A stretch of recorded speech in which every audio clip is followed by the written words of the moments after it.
Oke, Anda masih bergabung bersama kami di Saling Silang Jak TV. Kita akan lanjutkan. Oke, saya ke Pak Prof. Azumardi. Prof. Azumardi, pertanyaan terakhir mungkin di segmen ini. Apa yang harus dilakukan oleh kita sekarang? Bagaimana kita bisa tidak saling curiga?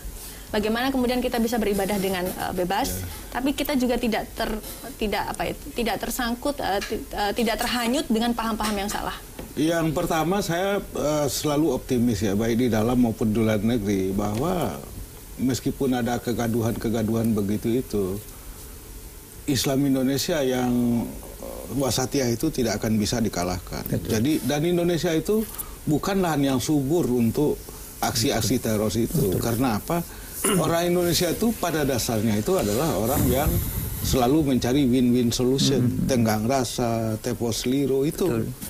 Jadi oleh karena itulah kalau kita lihat gerakan Islam yang indigenes, yang tumbuh dari tanah air Indonesia sendiri, sejak dari Muhammadiyah, NU, Al-Wasliyah, itu tidak ada yang radikal. Tidak ada. Udah berpuluh tahun sebelum kemerdekaan mereka sudah ada. Jadi paham-paham radikal itu munculnya dari Timur Tengah atau Asia Selatan. Jadi apa yang harus kita lakukan berarti? Jadi yang harus kita lakukan, pertama saya kira kita harus memperkuat terus-menerus Islam wasatiyah itu, ya kan, yang bersifat inklusif, peaceful coexistence, itu harus diperkuat terus-menerus.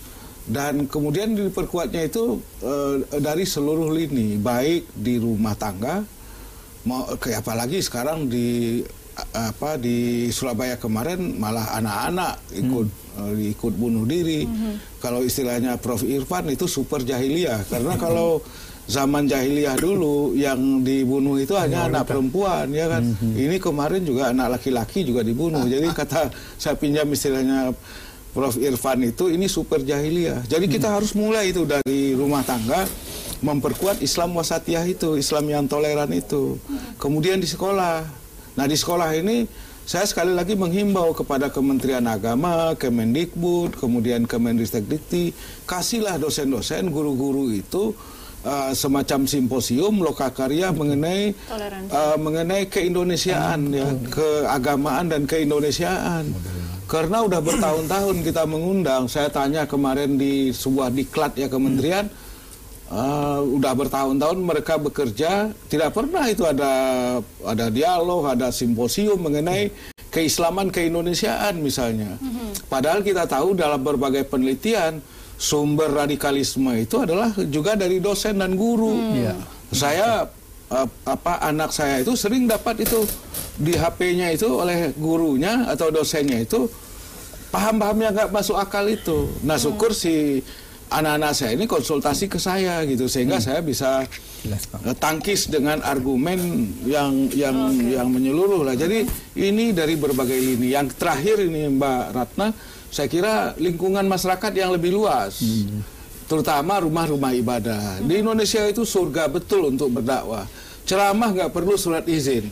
Kalau Katolik, Romo kan harus training khusus, harus ada pentahbisan. Kalau orang Islam kan nggak tahu ayat satu dia udah bisa dakwah dia. Nah jadi saya kira masyarakat harus berani, pengurus masjid. Kalau ada yang radikal-radikal, yang khutbahnya itu memprovokasi, menginsinuasi, itu harus dihentikan. Jangan didatangkan lagi sebagai khatib atau penceramah, karena itu merusak masyarakat dan juga merusak citra Islam. Baik, Mas Reza, bagaimana kemudian kita membentengi diri kita? Mencuplik tajuk acara malam ini, yaitu melawan ideologi terorisme. Saya yakin lari kita akan lebih kencang untuk melawan ideologi terorisme kalau kita bisa mengunci persepsi kita. Apa itu terorisme? Yang sayang beribu sayang, tolong koreksi saya, di dalam Undang-Undang Pemberantasan Terorisme tidak tercantum.